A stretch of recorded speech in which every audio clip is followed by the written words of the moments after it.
Nowadays, you don't have unprepared people coming into the draft. Like, if you saw the movie Draft Day with Kevin Costner and the goopball, who I think was Jacksonville, ironically, the goopball GM in the movie, he doesn't know what he's doing. It's That, exactly what it was. yeah, Yes. they don't. That doesn't exist.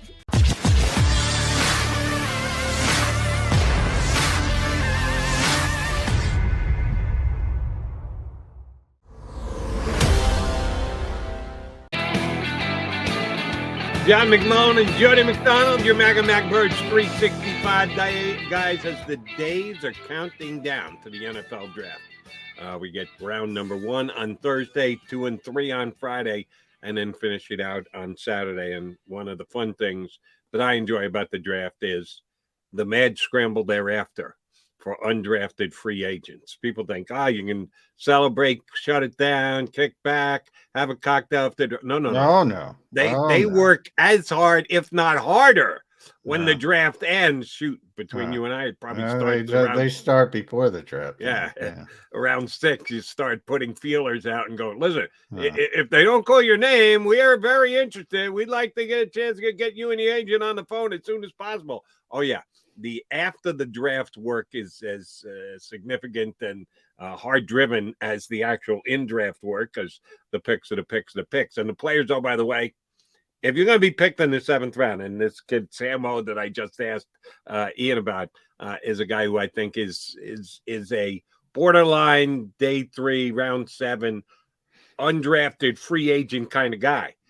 He'd probably be better off not being drafted. Oh yeah, always. I say always better not being drafted than being drafted in the 7th round, especially late in the 7th round. Because in theory, if you have a good agent, he looks at, all right, this team needs this team needs that. Don't consider this team.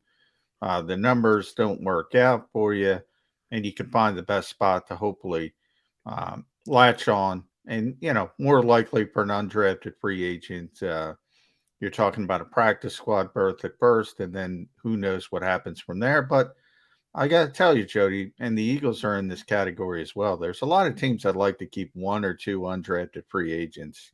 I think there's some ego involved. Look at me, I found so and so from undrafted. So, there's a lot of undrafted players in this league and that develop over the years.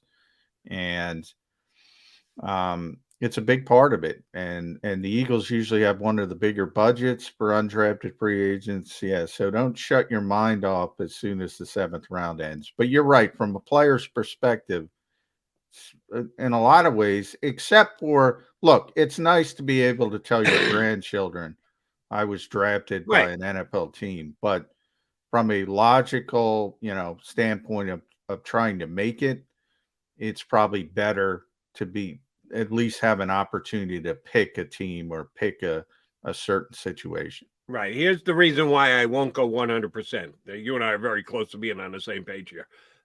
80, 85, 90% of the time, better to be undrafted. So your agent can play the game, pit one team against the other, maybe get you a couple extra guaranteed dollars, even though you were an undrafted player. A lot of times, players who are undrafted get more of a guarantee on their deal than a 7th round draft pick will. But here's where I think ego does play in a little bit, not the player's ego, the general manager's ego. You talk about the guys wanting, hey, look, I got an undrafted guy. If you got to cut a 7th rounder after the camp, I'm sorry, it's much easier to cut an undrafted player than it is a 7th. As soon as you attach that word drafted to a player, when you do move on from him, it's a little bit of a cut. So that's why I'll tell you, being picked in the 7th round, you might just get a slightly longer look. Here's what it comes down to. And again, your opinion, my opinion, the player's agent opinion. What do they already have on the roster at your position? Sometimes a team is actually drafting a need in the 7th round. They know they specifically have to add bodies, they've got a slot open. You just got to come in and do your job. You're going to make the team. Sometimes a 7th round pick is a guy that they're already slated for the practice squad, that they've got 4 deep at the position, but they just think the guy is too. They can't believe he's sitting in the 7th round. They had him on their board as a 4th round talent. And they don't want to pass on him, even though they don't really have a positional need. Well, now you're up against a numbers game, and you're going to be swimming upstream all camp long just to make the practice squad for that team. So it's an individual situation for every player, every single team, and the like. You ask me which one I'd rather be. I'd rather be an undrafted guy than a 7th rounder. But there is a particular scenario where being a 7th round pick is better if the team actually has a need at that position. Yeah, from a logical standpoint. And then I brought up, because from a player standpoint, if I were a player, I'd probably be rather be drafted, just for that, what I said. That's pretty cool, to be able to say for the rest of your life, I was drafted by an NFL team. So I think, especially for young kids, it's pretty exciting if they get drafted. Pretty disappointing if they don't get drafted and they thought they were going to get drafted. So from that standpoint, it's disappointing. But I think after they think about it for a couple of days, their agent explains to them, this is probably better for you to get a toehold into the league. Maybe they turn around, but it's exciting to get drafted by an NFL team. And then I'll give you one more very Philadelphia relatable situation where being picked in the 7th round is advantageous. That would be Jordan Milada. The Eagles were thinking outside the box, bringing a guy in who's never played football. Do we use the 7th round draft pick? Well, maybe we're the only team on the planet that knows. Do you want to take that risk? If you really believe you've got a guy who you've got undercover, under wraps, nobody else knows about, a little nervy that you put that call in during the late 6th round. Maybe you even find out that the player has actually been talked to by another football team. And you go, uh-oh, yeah, we can't afford to lose this guy. We want to lock him up. We want to make sure he's ours. Let's go ahead and use that 7th round pick rather than get into a bit of a bidding war about an undrafted free agent player. And you go ahead and you use your 7th round draft pick on him. So that's where I think it comes into play sometimes in the 7th round. You don't want to get into a bidding war with someone as an undrafted free agent after the draft. No. And it's interesting, because I wrote about this. It's interesting that you brought it up. We didn't put this together, this segment, but I wrote about how things you mentioned, maybe nobody knows. Oh, everybody knew about Jordan Mailata. And Jordan knew? Jordan knew? That's what everybody was saying on draft day. Come on. No, I mean, everybody in the NFL knew about Jordan Mailata. I thought you were talking about fans. No. Obviously, none of the fans knew. But we're talking about drafting. Maybe we know about somebody. That's what I'm saying. Howie was just talking about that last week about Andy Studebaker. He gave the Studebaker story. And that was 17 years ago, who nobody knew who Andy Studebaker was. And he ended up, being a 6th round pick and playing, I think, 8 years in the league. That doesn't happen anymore. He played at Wheaton College, was a 6th round pick from Alabama doesn't last 8 years. Never mind Wheaton College. So those kind of guys don't exist. And Jordan was, at IMG Academy, working out in Florida. And so all NFL teams got to look at him. And, obviously Jeff Stoutland was a big part of it. He tells the story where he's going on vacation and how he called him up and said, you got to look at this kid. And he had to go down to Florida, and he's happy he did. My only point is everybody in the NFL knew who Jordan Mailata was. So the Eagles were concerned that somebody else was going to take him late in the 7th round for the same reasons they did. And they said, if we're going to get the kid, we're going to get him in a program, we're going to have to draft him, because he was going to get drafted. But obviously nobody's going to do it in the 6th round. Turns out they should have, right? Yeah, they should have. But, that's what Howie was saying. Those old guys, less than a generation ago, because Studebaker was 17 years ago, you could find players that nobody else knew about. But in the modern generation, he called it the age of information, where everybody's got film, everybody's got social media. just doesn't exist anymore. And yeah, Jordan Mailata was not known to the fans, but he was very well known to NFL teams. And that's why the Eagles made the right move by using a 7th-round draft pick. And again, we're such great second guessers, and I'm pointing to you, me, and every single Eagle fan who's streaming in right now on Birds 365. We all want to second guess Howie Roseman. Some of us will give Howie credit when he does something right. Others just stone cold refused. But I like to think you and I are guys who will at least give Howie credit when he does get them right. That's one that he absolutely hit the ball out of the park. Use that 7th-round pick, lock in Jordan Mailata. Very easy to evaluate that now and give him credit for it X amount of years and a mega contract later when he played almost Pro Bowl level left tackle this year for the Eagles. But we do try and balance the second guessing with the credit when it comes to Howie Roseman. One thing I've always given Howie credit for is his Monty Hall effect on the NFL draft. He's always willing to make a deal. I thought the story that he told the other day when he met with the media was a truthful one and a good one, in that he gets all his first-round draft potential trades out of the way before the draft ever rolls around. That he knows, you know what the draft board is, you know who's got what pick where, you know what your board looks like. You see a grouping of some players, you think one may draft down. All right, let's call up to whoever's holding the 11th pick and see what the cost would be to move from 15 to 11. All right, the draft board is falling a specific way.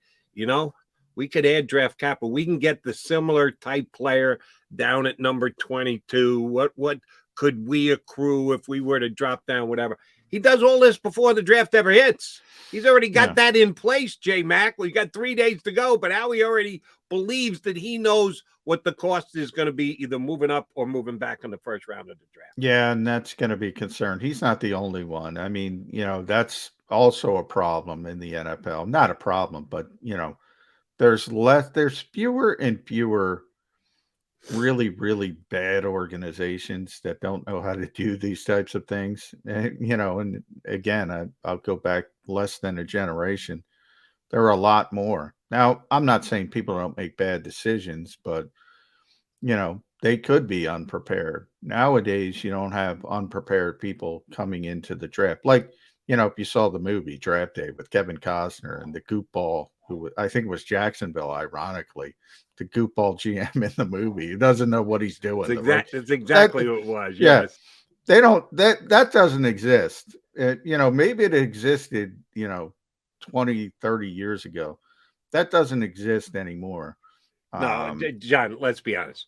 That was a Hollywood thing. Yeah, there's never been a general manager as stupid as that general manager ever in the history of national football. Even in Jacksonville, there's never been someone so stupid. Giants fans might argue Dave Gettleman is, but no, from that the trade that they got, nobody's been that dumb. But you get my point. Yeah, obviously it's Hollywood, but everybody's got their first round picks. The problem this year is, they want to go up and down. And, Adam Schefter said it, a bunch of other people have said it, everybody's looking to trade down. Nobody's looking to trade up. And that's where maybe you can get the advantage, like I said, by zigging while everybody else is zagging. Maybe say, everybody's coming down. Let's go get up and get this one player we want. So maybe you do go about it that way. But as far as other GMs, yeah, I mean, the first day of the draft, it's easy. Howie explained it. You have everything.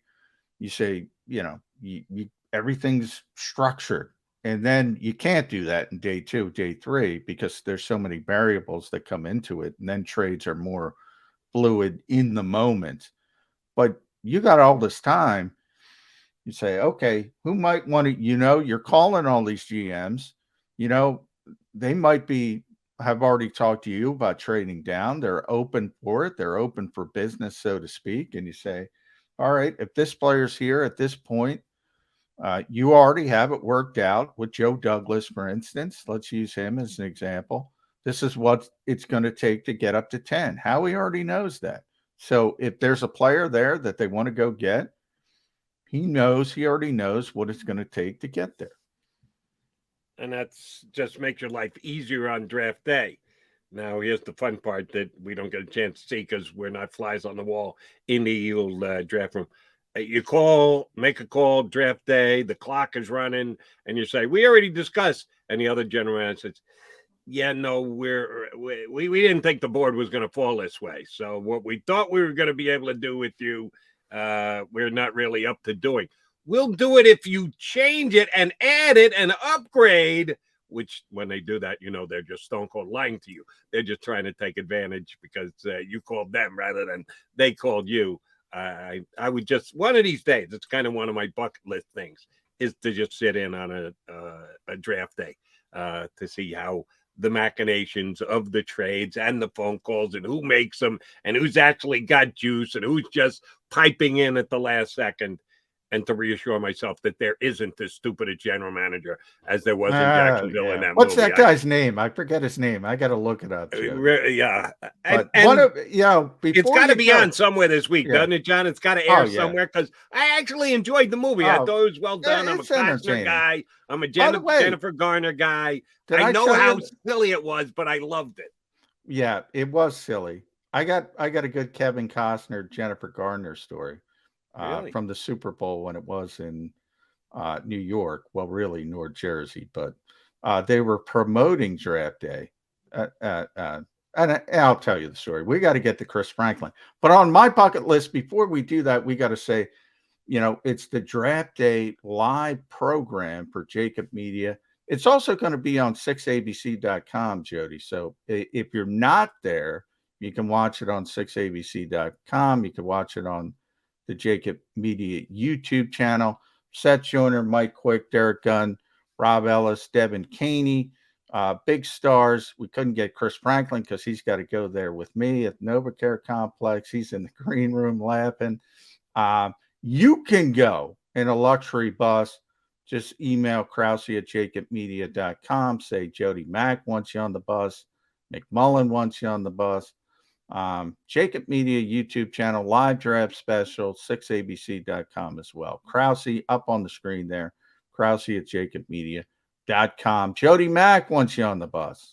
One thing you don't want to say is Barrett Brooks wants you on the bus because then we're going to think you're just coming along for the food.